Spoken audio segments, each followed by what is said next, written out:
हमारे भैया की एक विशेष इच्छा है, मटकी आप चटक गई होगी, ताने देख मटक गई होगी, मेरे लल्ला को तोश लगावे, बंसी पकड़ी लटक गई होगी।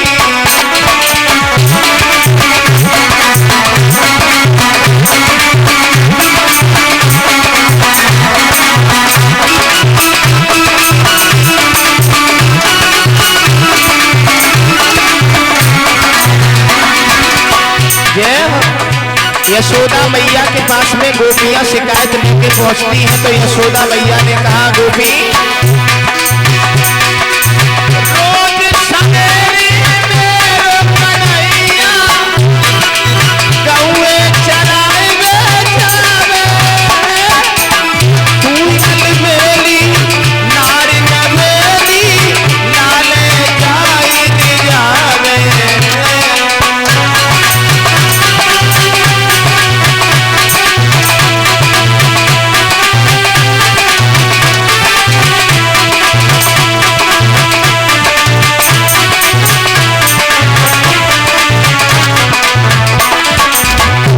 और क्या कहा, पाँव से पाँव अटक गई होगी, यमुना के रेत रपट गई होगी, मेरे लल्ला को तोश लगावे, बंसी पकड़ी लटक गई होगी।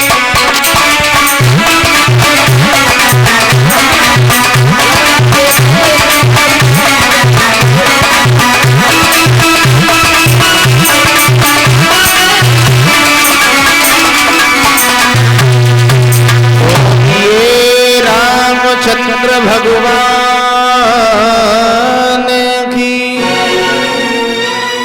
आइए कथा प्रसंग की ओर। श्री सुखदेव जी महाराज समझाते हैं परीक्षित महाराज को,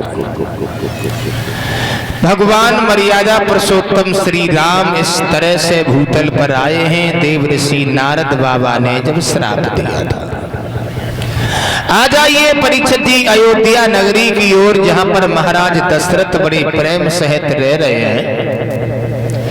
तीन रानियां थी महाराज दशरथ के आंगन में, कौशल्या, कैकेयी और सुमित्रा। लेकिन सज्जनों, तीनों रानियाओं के उदर से कोई संतान पैदा नहीं हुई, कोई पुत्र पैदा नहीं हुआ। भाइयों, महाराज दशरथ को संतान की वह वेदना में परीक्षित जी गिलानी भी एक बार हुई थी, बार बार नहीं हुई, एक बार।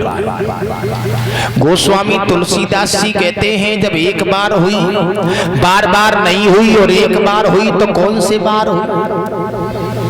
एक बार दशरथ मन माही,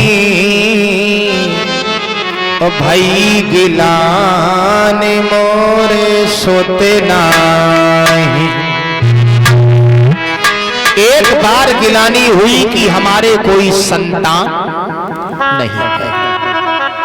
एक बार गिलानी हुई, बार बार गिलानी क्यों नहीं हुई? और जब एक बार गिलानी हुई तो कौन सी बात? गोस्वामी तुलसीदास जी कहते हैं, परीक्षित जी, रामचरितमानस में हर जगह शंका है। रामचरितमानस के प्रसंग में हर जगह शंका है, तो आप लोग शंका ना करें, क्योंकि परीक्षित जी रामचरितमानस का प्रसंग ऐसा है, अगर हम आप लोग इस प्रसंग को बड़े भाव से श्रवण करें तो ये प्रसंग जो है हमें आपको प्रेम करना सिखाता है। महाराज, एक बार दशरथ मन माही, भई गिलाने मोरे सोते नाही। बार गिलानी हुई कि हमारे कोई संतान नहीं है। एक बार महाराज दशरथ ने एक हिरण का पीछा किया था। तक तक के बाण मार रहे हैं महाराज दशरथ और हिरण के, लेकिन वो बाण लग नहीं रहा है। हिरण दूर जाके खड़ा हो गया, दशरथ तुम हमें कभी नहीं मार पाओगे। बोले क्यों? बोले सुना, अरे जिन राजा के सुत ना होई, पास मेरो मरण ना होई।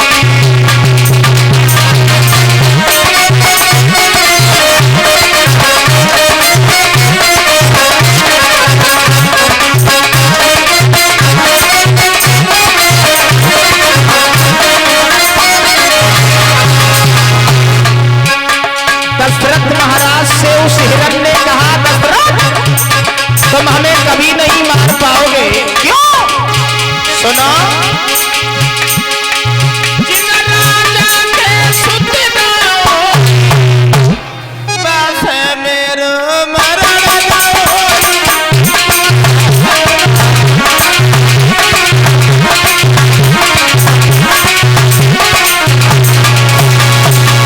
और इसी बीच में हमारे श्रीमान रजपाल सिंह चाचा जी इसी सैफई से हमारा सम्मान कर रहे हैं। शॉल पहना करके कुछ मुद्राएं भगवान के चरणों में। भगवान सुख और शांति प्रदान करते रहे, समाज का सम्मान दान के लिए हाथ बढ़ते रहे और घर परिवार में सुख शांति बनी रहे। परीक्षित जी, देव ऋषि नारद बाबा के श्राप से भगवान को इस भूतल पर आना पड़ा। तो जरा गौर करें परीक्षित जी, देव ऋषि नारद बाबा के श्राप से भगवान को भूतल पर आना पड़ा, लेकिन दशरथ महाराज को गिलानी हुई तो बार बार नहीं हुई, एक बार हुई। कौन सी बार हुई? जब उस हिरण ने दशरथ जी से कहा कि तुम हमें मार नहीं पाओगे। क्यों? ब्रह्मा जी के द्वारा हमें वरदान मिला है कि जो राजा निर्वंशिया होगा वो हमें कभी नहीं मार पाएगा। तो परीक्षित जी, देव ऋषि महाराज दशरथ ने क्या किया, जैसे ही हिरण के शब्दों को सुना तो महाराज दशरथ की आंखों से आंसू आ गए। बाजी वाह, आज मेरी बुराई पशु पक्षी भी कर रहे हैं, ऐसे जीने से तो हमारा मर जाना अच्छा है। रोने लगे। देखिए महाराज, दशरथ महाराज को भी दुख ने पीछा नहीं छोड़ा। ये दुख बड़ा बेशरम है, इससे कहो कि मेरे घर नहीं आना, तुम्हारी जरूरत नहीं है, लेकिन ये दुख मानता ही नहीं है। कहीं संतान का दुख, कहीं पुत्रों का दुख, कहीं माँ का दुख, कहीं भतीजे का दुख, कहीं चाचा का दुख, ये आ जाता है। दशरथ महाराज को भी परीक्षित जी दुख ने पीछा नहीं छोड़ा। आंखों से आंसू भर के रोने लगे और कहने लगे, भगवान हमारे घर में 3 रानियां हैं, लेकिन कोई भी संतान नहीं है। प्यारे, मैंने आपको बताया था परीक्षित जी कि संसार में सुखिया कोई नहीं है। एक न एक कष्ट हर किसी के पीछे लगा हुआ है। प्यारे भक्तों, दशरथ जी रोते रोते परीक्षित जी आगे बढ़े। कहां पहुंचे? गुरु वशिष्ठ जी के पास में। चरणों में गिर गए। गुरुदेव, मैं इतना बड़ा अभागी हूं जो मेरे आंगन में कोई संतान पैदा नहीं हुई, कोई पुत्र पैदा नहीं हुआ। मेरे आंगन में 3 रानियां हैं, लेकिन कोई संतान ने जन्म नहीं लिया। इतना बड़ा मैं पापी हूं क्या? वशिष्ठ महाराज कहने लगे, दशरथ रो नहीं, धरो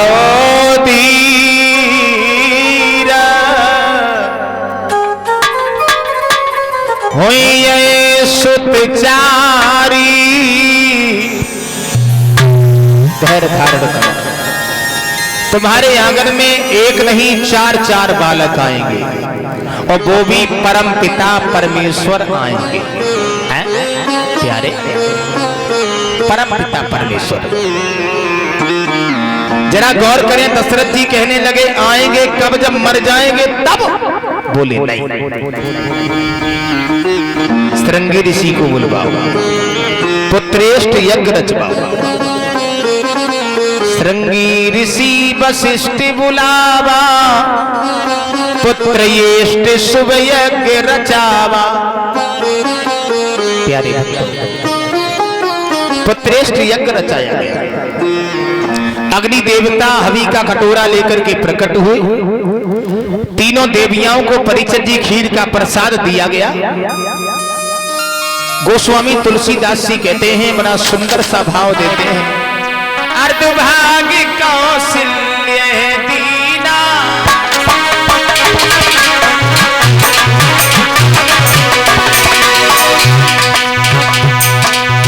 अर्धभाग्य कौशल्य दीना,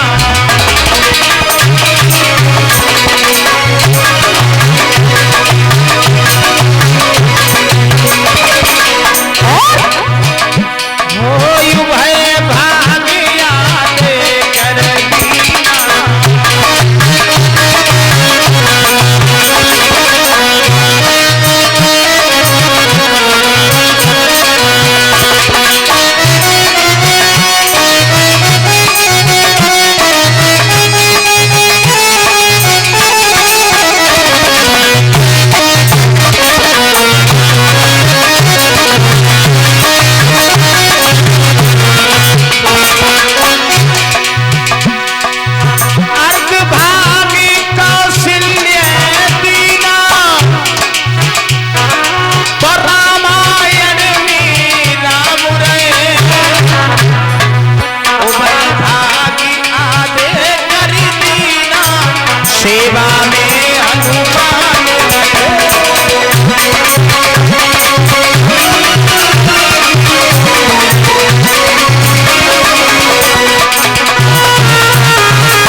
भाग कौशल्य है दीना, उभय भाग आदे कर देना। आधा भाग कौशल्या मैया को दिया, आधे से आधा आधा भाग कैकेयी और सुमित्रा जी को दिया। परीक्षित जी कौशल्या मैया ने थोड़ा सा भाग सुमित्रा को और दे दिया। उनके पास 2 भाग हो गए। खाई तीनों रानियां ने, खीर बदल गई तकदीर। भगवान की ऐसी लीला, भगवान की ऐसी कृपा। परीक्षित जी प्रसाद ग्रहण करने के बाद समय आया जब भगवान श्री राम का अवतार हुआ था। कौन सा समय था परीक्षित जी? नौमी तिथि मधुमास पुनीता, शुक्ल पक्ष अवजित हर प्रीता, मत दिवस अत शीत न घामा, और पावन काल लोक विश्रामा। चैत के महीने में शुक्ल पक्ष में तिथि नौमी को हमारे भगवान मर्यादा पुरुषोत्तम श्री राम अयोध्या नरेश महाराज दशरथ के आंगन में चतुर्भुजी का रूप लेके प्रकट हो गए। बोलिए रामचंद्र भगवान की। प्रकट हो गए। एक एक दिन के अंतर से चारों भाइयों का अवतार होता है। ताली बजाते हुए माताएं बहनाएं भाई बंधु सब लोग बड़े भाव से बोलेंगे। दशरथ महाराज के आंगन में बधाई पड़ी है तो परीक्षित जी बड़े भाव से हमारी माताएं बधाई भी डालेंगी भगवान के अवतार की खुशी में। ताली बजाते हुए लोग बोलते जाए कि प्रगटे हैं चारों भैया, अवध में बाजे बधैया, प्रगटे हैं चारों भैया,